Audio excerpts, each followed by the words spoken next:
We're back here with Kelly, back in Colorado. It's definitely a little bit colder than it was in Kona. Got some snow coming down, but so for you, can you give us a little idea of how the race went overall for you? Obviously, your expectations are a lot different than in the past, so how did it play out for you? It's not what I wanted. Right. It was not a very satisfying day for me.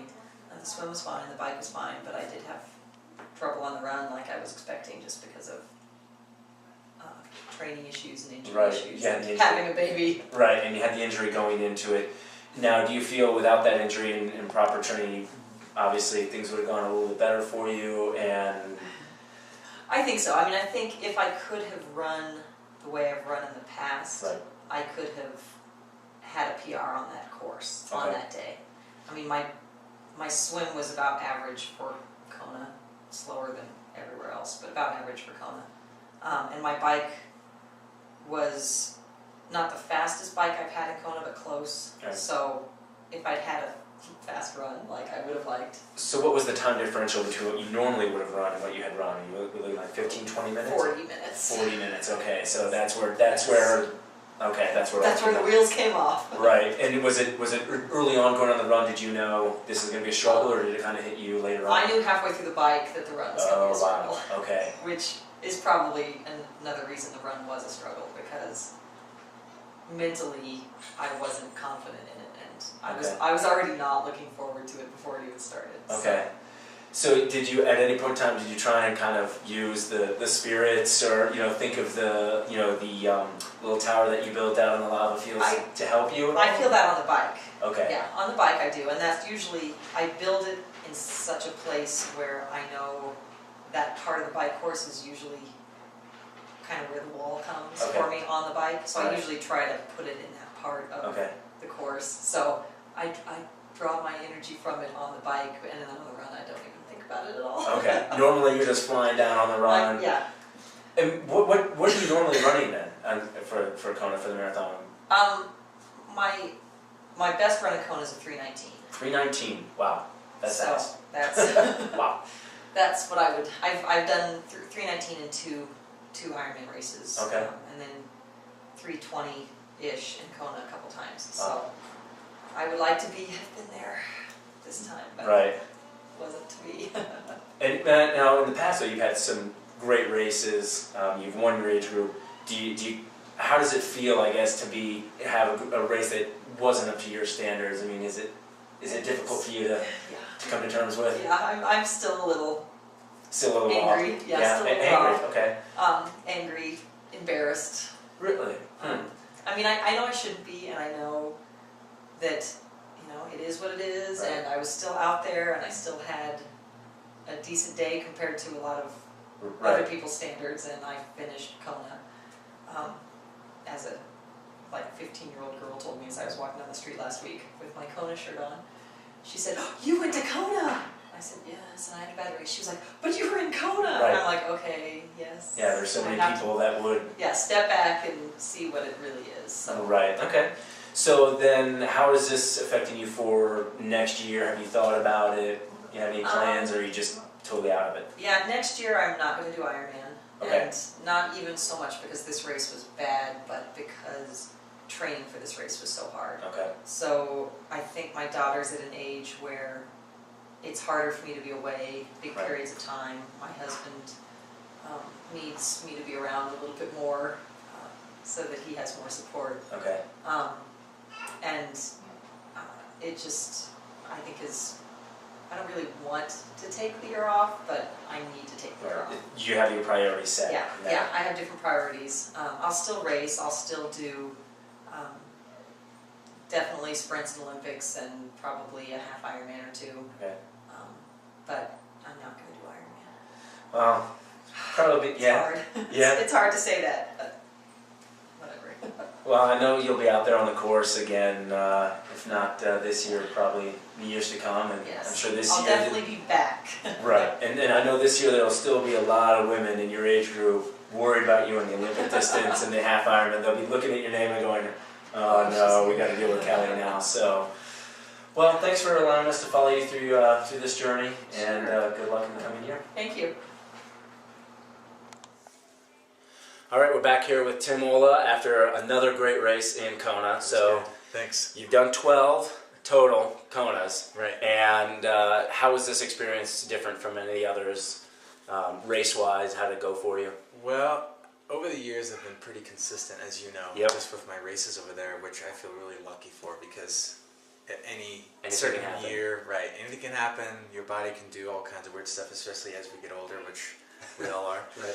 But the reason why this was, I think, different is because I did some different training this year, and I tried to rest a lot more. Okay. I tried some more interval stuff, things I haven't done in the past, and you know, it just kind of came together. And luckily, I think the big thing for me is that I've learned over the years that this race is a lot more mental than physical for me, because you really have to want to be there, because there's so much sacrifice and effort, especially for the weeks leading up to the race. Right.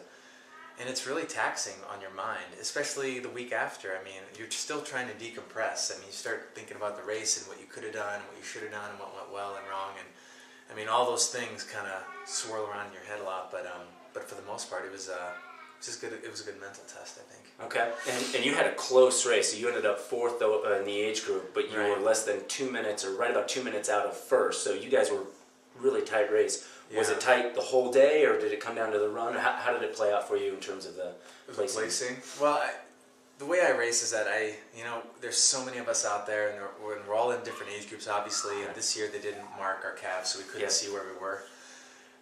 So I didn't know where I was. Okay. I started, I think it was in the energy lab, I started counting age groupers on the way back to see where I was in terms of amateurs, but there's no way I would have known for my age group. Right.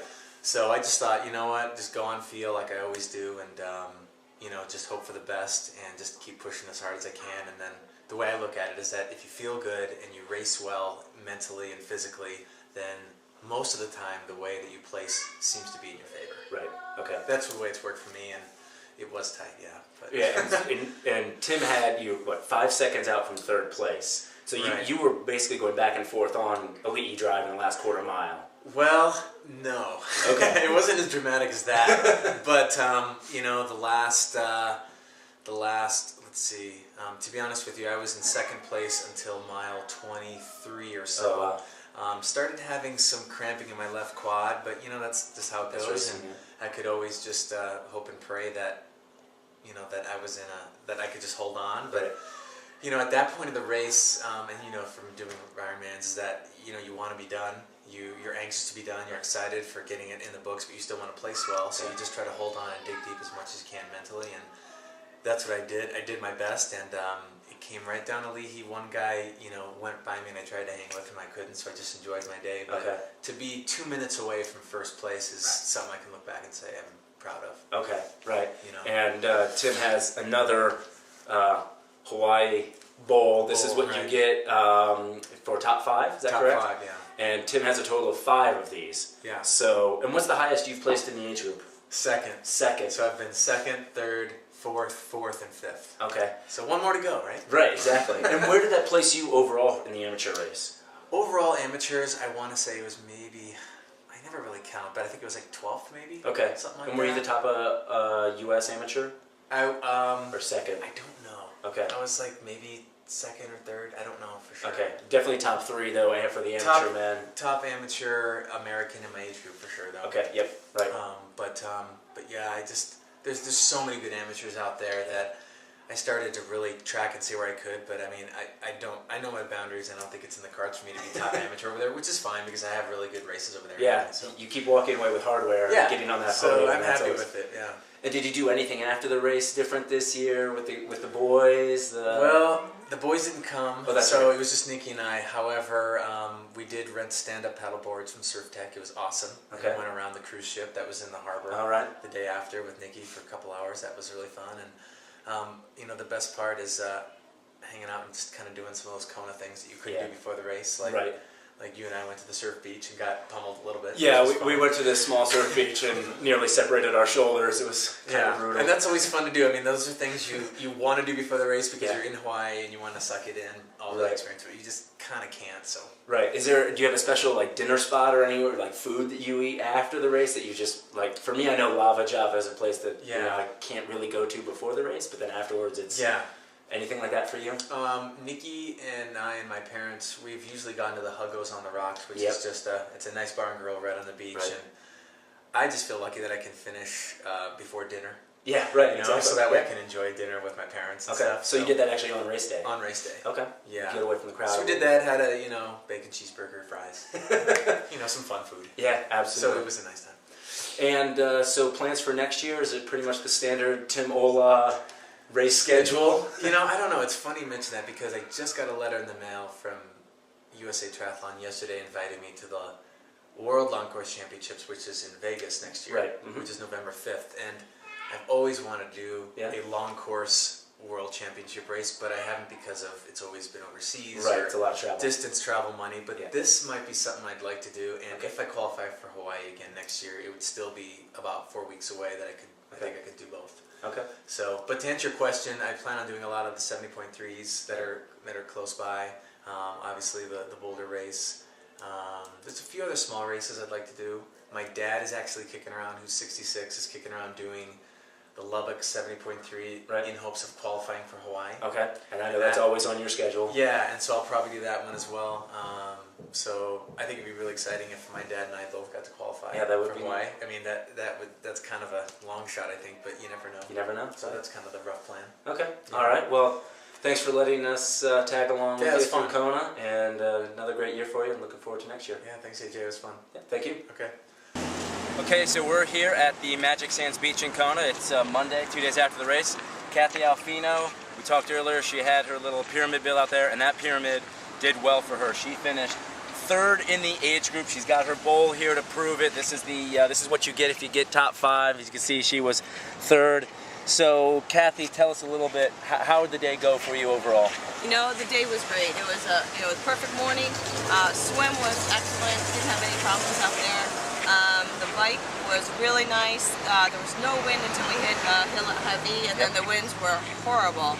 But got up and down safely, and then coming back in, had no trouble on the bike. Got off the bike in first place. I was first out of the water, first off the bike, and started my marathon. I knew the girls behind me were fast running. Right. But it was just a perfect day, and it was exactly how I planned it, and everything went just smooth as I could think. So, and overall, time-wise, this was your, well, you tell it.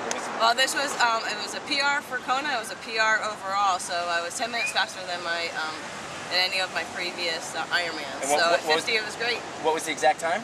It was 11:08:57. And they actually sang happy birthday to you. Well, when I was going up for mile 2, Okay. my family all got together. There must have been like 20 or 30 of them. So it they all was a sang great happy run. birthday? Yeah. All right, So well, it was a wonderful day. yeah, well, we'll let you get off and get enjoying this beautiful day, and thanks a lot for talking with us. Thanks so much. All right, we're here with John the day after the race, and he had a very successful race. John, what was it like for you out there, specifically 5 minutes before the gun goes off, everything's just the hype? What was that like for you? It was incredible. The hype before the race, just looking out in the stands and literally seeing people on top of all the restaurants watching the gun go off, and all these feet just swinging around, and just feeling people kind of punch into each other back and forth, and then just all of a sudden the cannon went off, and it was like mass Relief. chaos. Did you just feel like a relief to finally be racing the race you've always wanted to be in and finally here? Yeah, I mean, I always go to the front of the pack. I always start in the front center, even though I'm not that strong of a swimmer. And so I backed off a little bit, just like maybe 4 or 5 rows back, and just crawling over people and people crawling over me. It was just, I don't usually see that in the race, Right. but that's exactly what it was like. So yeah, the first 2 or 3 minutes was just pandemonium, and then of course after that it was kind of just really fun swim and great water, and lots of fish, and just really had a good time. And what was it like on the bike course? There's a little bit of wind for you. You mentioned coming back from Javi, there were some kind of scary descents. Yeah, so I was wondering what the legendary winds are, and I didn't feel anything going out or really coming back, but there's that probably 10 or 15 mile section Right. where those crosswinds were bigger than I expected. Okay. It was blowing all over. It was like taking a sailboat out on the bike, and so yeah, I didn't descend as nearly as fast as I normally would. I just I was out of aero position at one point for literally 20 minutes. I didn't take a drink of water or I was just like screaming on my handlebar to make sure I stayed on the bike. Right. But I was wondering what that was like. So that was actually kind of entertaining. You get the legendary winds of Kona, right? So on to the marathon, getting to run up the famous Pay and Save hill. That always is kind of a little kick in the legs. How'd that go for you? Yeah, and I didn't look at the preview of really what the marathon was like, and so as I could see it unfold, I watched it on TV enough times that I was wondering what the energy would have, and of course that hill, I just wasn't expecting that hill, so we made that turn, I looked up, and I thought it was a flat run course, so I guess we'll run up this thing. So, and then turning out, and then the Queen K, so it was interesting because the first half of that marathon is just packed with people, and it went by just so quickly, and then the second half, I understand that is the half that makes or breaks the race for people, and I can understand why now. Yeah, there's nobody out there, you're on your own, there's no shade, it can be a desolate place, but you felt good out there. Yeah, I was happy with the day, things went well, and so no complaints at all. And John was within about 10, 12 minutes of his goal of going sub 10. You went 10, 11...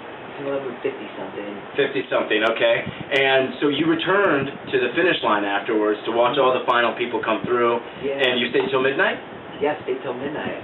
And the reason why is my dad's here with me, and so all four of us went down to the finish line because he rides in this Tuesday morning bike club.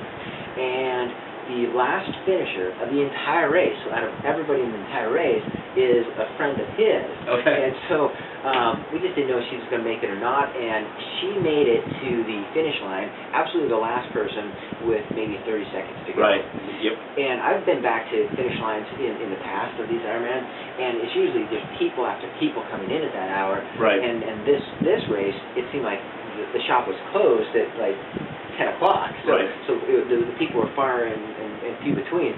But absolutely the whole crowd was cheering for her. And I talked to her after the race. She was, and so just to even know that person was, it was just kind of ironic. Yeah. That's a great way to end the day then for you, to have your own race and then to watch someone else come through and get the cheer from every person in the crowd. So. Well, it sounds like you had a great day out there, and congratulations on an amazing day. Thank you very much. Yeah.